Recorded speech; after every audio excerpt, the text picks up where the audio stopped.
कर्म करे किस्मत बने, जीवन का यह मर्म, प्राणी तेरे हाथ में, तेरा अपना कर्म, तेरा अपना।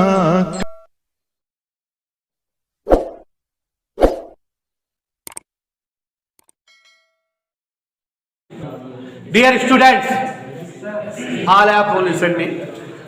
कल की क्लास में आगे हम लोगों ने पढ़ा था what is the force acting in between any two current carrying straight parallel wires. याद है बेटा कि देयर आर टू स्ट्रेट सीधे okay current carrying and parallel to each other of infinite size, there are two wires. I1 and I2 is the amount of current flowing in them. You have to find out total working force in between them. इन दोनों के बीच में कितना जो है force work करेगा। Most important heading, when any two current carrying straight wires are placed much apart with each other, then there will be some force acting in between them. उनके बीच एक बल कार्य करता है, उसे निकालना रहता है। तो हमने बेटा एक्सप्लेन किया था, it is a current carrying wire and any current carrying wire produced magnetic field. So this wire is current carrying and hence it produced magnetic field B1. From Biot's law we can evaluate the value of B1 as mu naught upon 2 pi I1 by R. Is that okay? Yes. And second current carrying wire is placed in this magnetic field. Hence, there will be some magnetic force, Lorentz force acting on that wire. हम जानते हैं कि अगर कहीं कोई magnetic field बना रहता है तो मैग्नेटिक फील्ड में जब कोई करंट कैरिंग वायर रखते हैं तो उस करंट कैरिंग वायर पर बेटा लॉरेंट फोर्स अप्लाई होने लगता है। तो इस वायर पर करंट कैरिंग है, लॉरेंट फोर्स अप्लाई होने लगा। What is the Lorentz force? Lorentz force is says as F equal IBL sin theta. तो I means here I2, B1 मींस mu naught upon 2 pi I1 by R, okay. L sin theta, L यहां कर दे तो unit length पर लगने वाला force आ जाएगा। तो यहां पहले वायर के कारण प्रोड्यूस्ड मैग्नेटिक फील्ड में दूसरा वायर प्लेट था, इसलिए उस पर उसकी पर यूनिट लेंथ पर magnetic force mu naught upon 2 pi I1 by I2 by R sin theta, यही लगा था बेटा। Similarly this wire is also current carrying, ये भी तो करंट कैरिंग है, hence it is also producing magnetic field as B2 which will be mu naught upon 2 pi I2 by R. It is the formula for calculating intensity of magnetic field from Biot's law for any current carrying straight conductor of infinite size. देखा, अंग्रेजी बोल दिया एक सांस में कि कोई जो है करंट कैरिंग कंडक्टर हो, इनफाइनाइट साइज का हो, उसमें करंट फ्लो हो रही है, इसकी वजह से जो मैग्नेटिक फील्ड बनता है उसको जानने का फार्मूला बायोट लॉ मर गए हैं बता करके।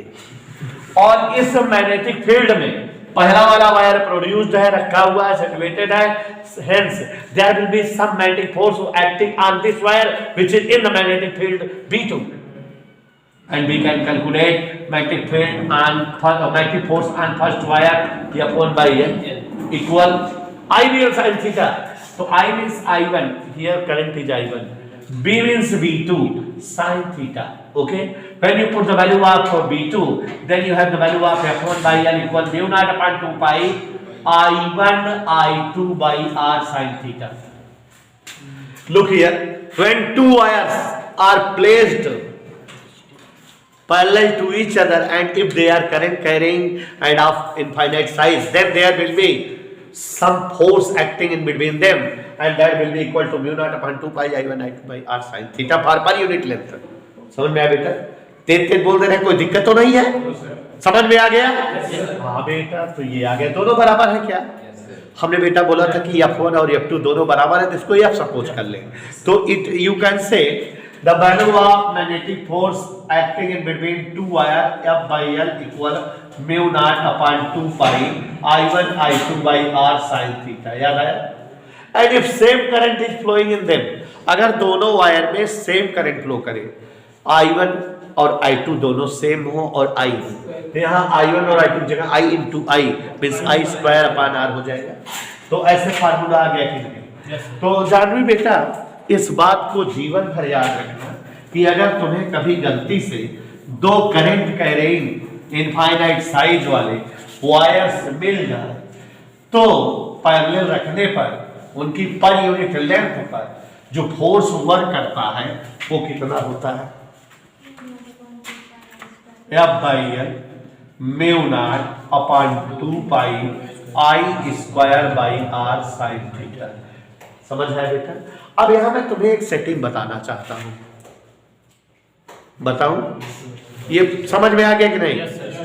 It is the formula for force working in between two wires placed parallel to each other and of current carrying. ठीक है ना?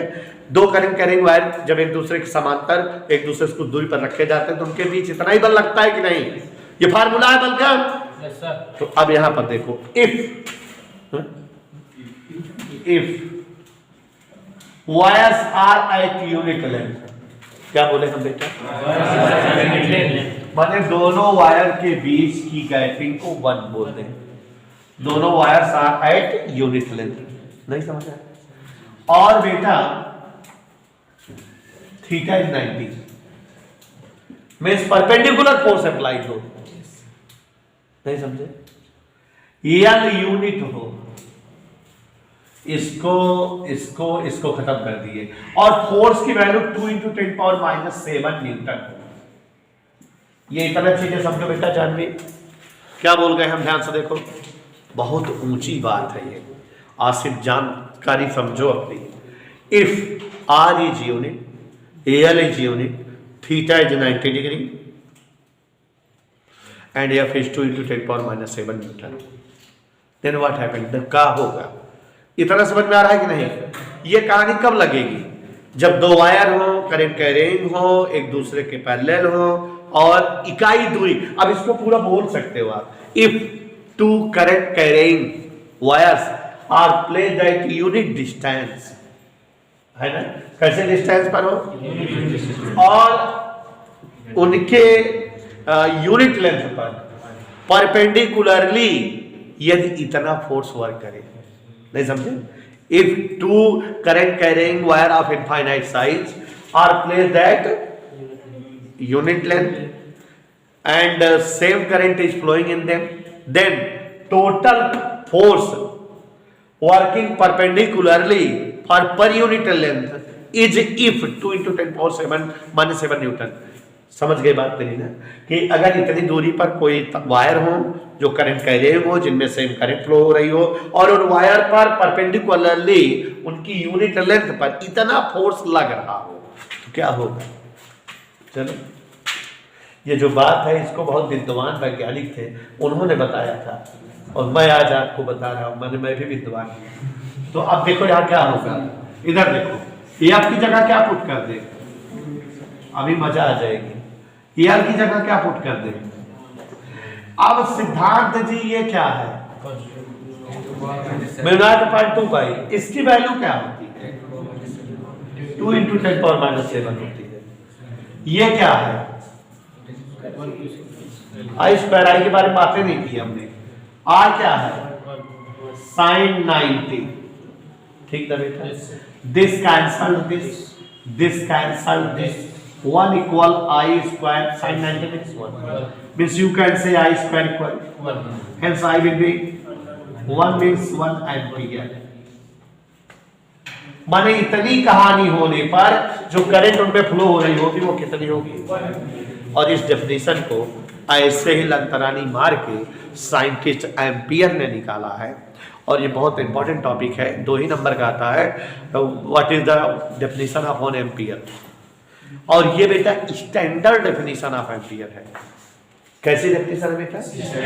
आप 9th और 11th दोनों क्लासेज में फंडामेंटल क्वांटिटीज पढ़े हो, लेंथ, मास, टाइम, इलेक्ट्रिक करंट और lumen intensity, substance, amount of substance पढ़े हो कि नहीं? उन सब के यूनिट भी पढ़े हो, metre, kilogram, second, kelvin, candela, mole, ampere. फिर उन सब की डेफिनेशंस पढ़े हो। तो अलग अलग डेफिनेशन है। मीटर की डेफिनेशन बनी हुई है कि क्रिप्टन 86 से जो लाइट निकलती है उसका 165763 माइनस 0.73 टाइम्स 1 मीटर होता है। सेकंड की डेफिनेशन, किलोग्राम की डेफिनेशन पढ़े हो कि नहीं? आप वहां पर पढ़ते थे 9th की क्लास में standard kilogram, standard metre, standard second, ऐसे पढ़ते थे। तो वैसे ही वहां अगर याद हो तो आप स्टैंडर्ड एम्पियर की डेफिनेशन पढ़े होंगे, जो पूरा दुनिया माने एम्पियर की ऐसी डेफिनेशन। क्योंकि current is a fundamental quantity, it can not be gain from any other quantity but other quantities gain from this. क्या बोले हम कि हमारी इलेक्ट्रिक करंट फंडामेंटल क्वांटिटी होती है, ये किसी और क्वांटिटी से नहीं बनती है, स्पेशली 7 में से एक है ये, इससे अदर क्वांटिटी बनती हैं। तो इसकी जो यूनिट होगी वो फंडामेंटल यूनिट होगी और उस यूनिट को डिफाइन किया गया है एसआई स्टैंडर्ड लेवल से, माने पूरी दुनिया के लिए इंटरनेशनल डेफिनेशन है ये। तो वो ऐसे ही बनाई गई। किसने बनाया? एम्पियर ने। कैसे बनाया? 2 वायर ले लिया, दोनों वायर को कितनी दूरी पर रखा बेटा? यूनिट लेंथ पर, 1 मीटर की दूरी पर, और दोनों वायर में सेम करंट फ्लो होने दिया। ठीक है, दोनों वायर करंट कैरिंग हो गए, सेम करंट फ्लो हो रही है, यूनिट डिस्टेंस पर पिट अप है, और दोनों वायर वैक्यूम में रखे गए हैं। दोनों वायर की यूनिट लेंथ पर अगर परपेंडिकुलरली 2 × 10⁻⁷ न्यूटन का फोर्स लगे तो इसका मतलब इसमें फ्लो होने वाली करंट 1 एम्पियर है। इफ बोलेंगे हम ये चारों चीजें, इसी से तो 1 एम्पियर है बेटा। If 2 state wire of current carrying having infinite size are placed at unit distance, and if force of 2 × 10⁻⁷ Newton is working perpendicularly on their unit length, then amount of current flowing in them is will be 1 ampere. समझ में आया बेटा? तो हम एक बार फिर से बोले बेटा, if 2 current carrying straight wire are placed at unit distance parallel to each other, and if same amount of current flowing in them, and if 2 × 10⁻⁷ Newton's force is working perpendicularly on their unit length, then amount of current flowing in them is called 1 ampere. अगर दो तार एक दूसरे के parallel इकाई दूरी पर रखे जाएं और अगर उनकी इकाई लेंथ पर 2 × 10⁻⁷ न्यूटन का परपेंडिकुलर फोर्स अप्लाइड हो तो उनमें बहने वाली करंट 1 एम्पियर कहलाती है। समझ आया बेटा? हाँ, तो हम लोग कहां तक लिखे थे? 1 एम्पियर लिखो। If 2 current carrying straight wire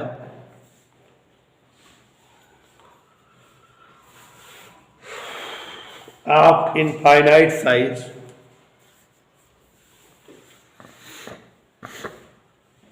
to current carrying straight wire of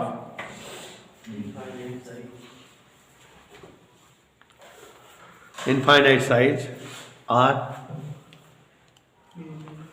placed parallel at unit distance, placed at unit distance parallel to each other,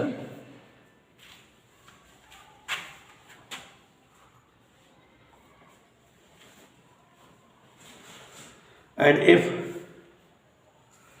on flowing same current, force of 2 × 10⁻⁷ Newton works at their unit length perpendicularly। चलो लिखो, 1 ampere is that electric current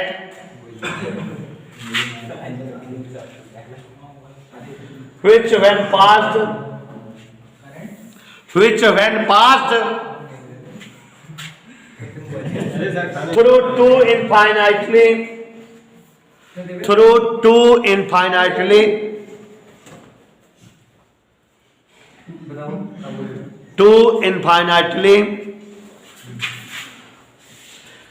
long parallel wires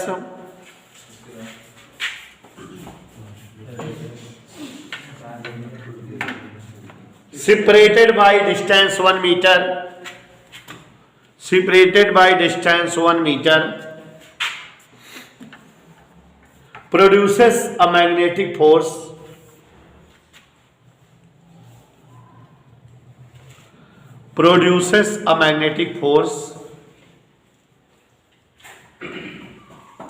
of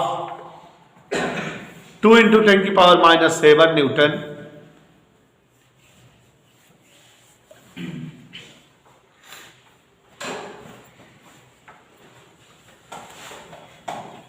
on unit length of each wire.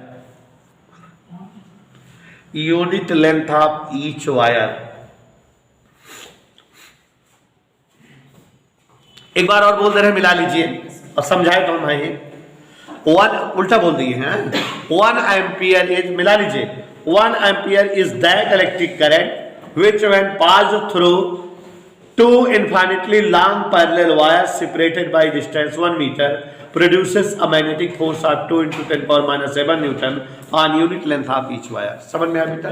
उसी को just opposite करके दिखा दिए हैं। Definition समझ में आ गई? ये 1 एम्पियर की डेफिनेशन है कि